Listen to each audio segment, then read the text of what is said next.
Welcome back to Have I Told Y'all This? My name is Nelda Spell Mitchell, and I want to read a story today about when my parents got their windmill. And before I tell you that, I'm going to show you a picture. This is a picture of my mother and daddy, and on the left to right is my brother Joe, then Vivian Eve, then Jane, and the oldest sister, Oline. Then mother and daddy are behind them, and daddy is holding me, and I was a baby. My youngest sister, Eloise, had not been born yet. Mother said she was in the land of Nod, but she was born 5 years later.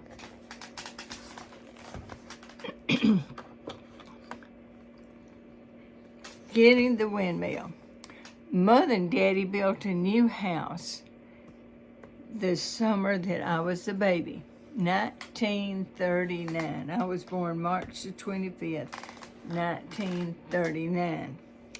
And they started tearing down the old house, which was just a sharecropper style house. It had 4 rooms with a front porch and a back porch. And they lived with Pa and Ma Spell while they built the new house. And that spring, as soon as Daddy got the cotton and corn and the garden planted, they started this project, tearing down the old house first, moved up to Pa Spell's, tore down the house, and then started the new house. Mr. Elbert Dees was a pretty good carpenter. He was a neighbor down the road, and Daddy hired him to help to build it.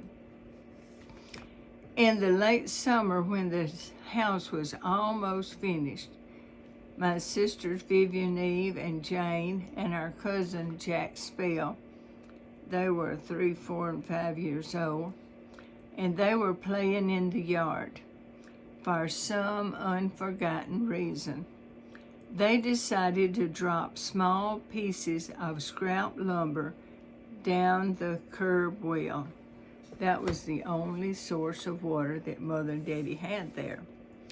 When Mother and Daddy noticed what they were doing, it was too late. The well was stopped up.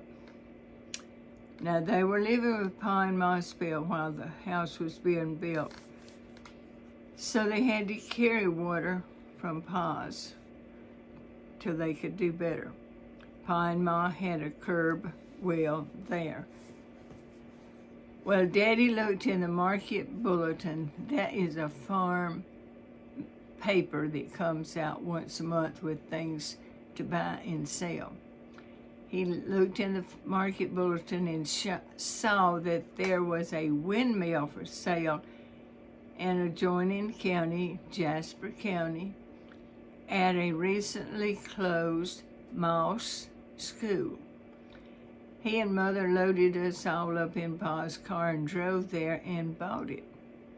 He borrowed a truck from someone and got a neighbor man to go with him to disassemble it, bring it home, set it back up over a new well that he had got Mr. Will Lee to dig to accommodate the windmill. Mother ordered a water tank from Sears and Roebuck. Daddy cut 4 big cedar trees for the post and built a plank platform on top of the post that was about 15 feet high and assembled the water tank on top of that. I was still an infant, but I imagine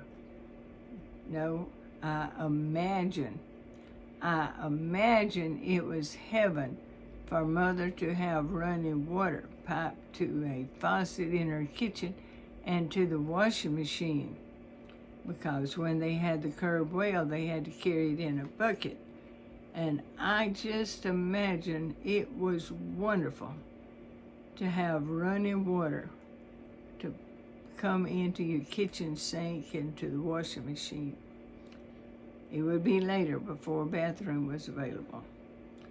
I can remember before there was an electric pump on the well that we were dependent on wind power for our water supply.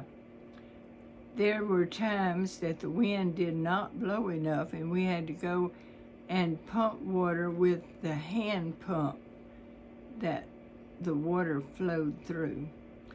Also, there were many times that one of us had to run, clamp down the lever so the windmill would not run because the water tank was overflowing, and that made a muddy mess in the yard, and it also ran into the cow's lot. But oh, it was such good water. Wonderful, wonderful water. And there's a picture of the windmill. Oh my goodness, how wonderful that was.